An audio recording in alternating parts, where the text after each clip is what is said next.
How to uninstall Easy Home Screen. Now in this video, I'll show you ways for you to be able to uninstall Easy Home Screen on your mobile device.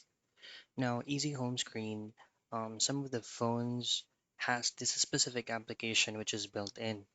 But if you do have it or you have that application from Play Store, it's very easy to uninstall. First is access your phone settings by tapping on the gear icon. Now scroll down and then look for the option that says Apps. Once you're there, you should be able to see options.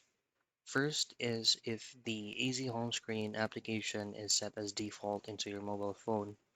This is where you can actually uninstall the application. However, if it was downloaded separately, then you can try to look it under your apps section. Once you have located it, just simply tap in and then choose on uninstall and then hit on OK. And that's it. That's how simple you can uninstall Easy Home Screen.